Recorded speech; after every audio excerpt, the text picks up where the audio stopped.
As twilight falls over Eureka Springs, Arkansas, a chill settles on the Ozark Mountains. High on a limestone bluff, the Crescent Hotel looms, its stone walls and jagged towers casting a castle-like silhouette against the darkening sky. Locals call it the Grand Old Lady of the Ozarks, a name that hints at both affection and the secrets it keeps. The air feels heavy, thick with history and untold stories. As lights flicker on in its many windows, they seem less like beacons and more like watchful eyes. Standing before the Crescent after dark, awe mixes with apprehension. The building's grandeur is undeniable, but so is the sorrow that clings to its stones.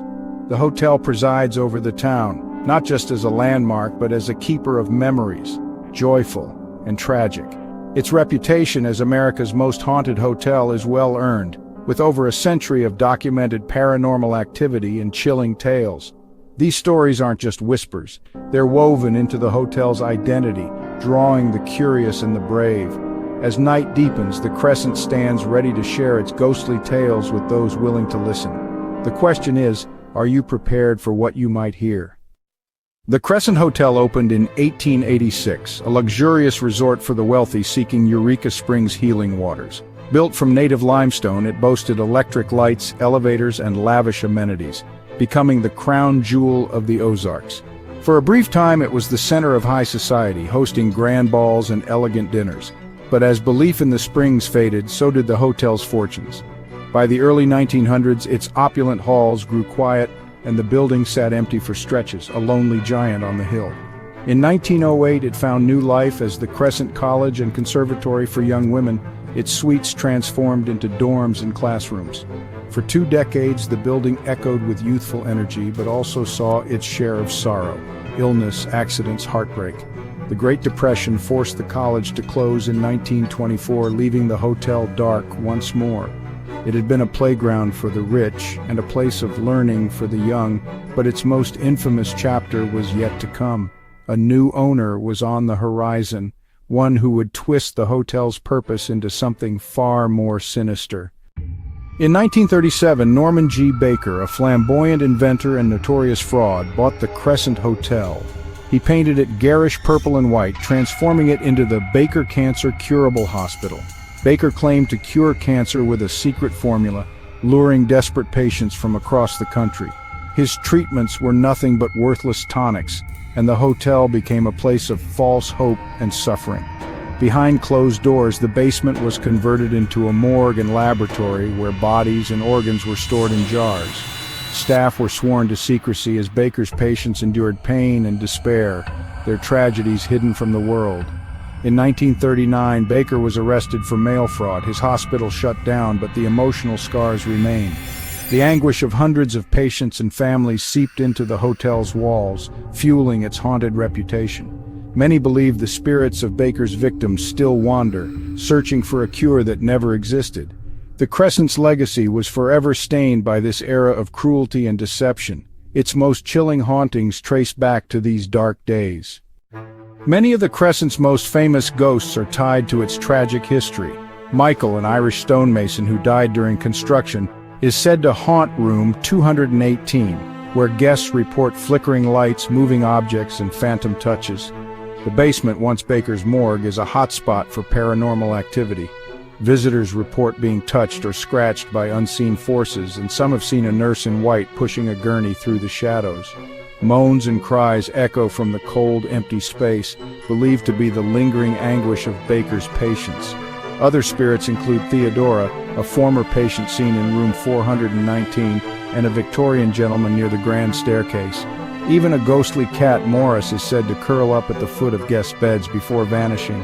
Each spirit adds to the hotel's haunted lore, their stories passed down by staff and guests alike. The Crescent is more than a building. It's a living tapestry of the past, woven with sorrow, mystery, and restless souls. Its legends grow with every new encounter.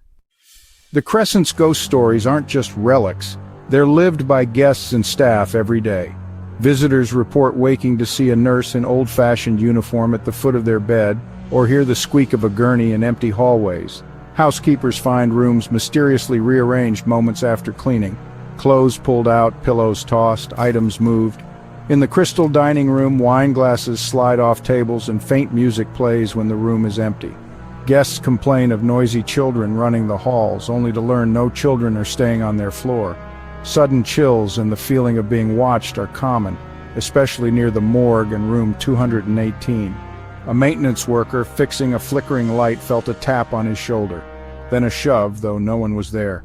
These encounters are so frequent that staff accept them as part of the job. The Crescent's haunted reputation is built on these ongoing personal experiences. Its history is alive and the past is never far away. The Crescent Hotel's haunted reputation has made it a star in the world of paranormal investigation. TV crews and ghost hunters flock here, turning its legends into global headlines. Shows like Ghost Hunters and Ghost Adventures have filmed on site, capturing chilling evidence, like a full-bodied apparition on thermal camera in the basement morgue. Electronic voice phenomena, mysterious whispers, and shadowy figures have all been documented. Each investigation uncovers new stories, interviewing staff and guests about their latest encounters.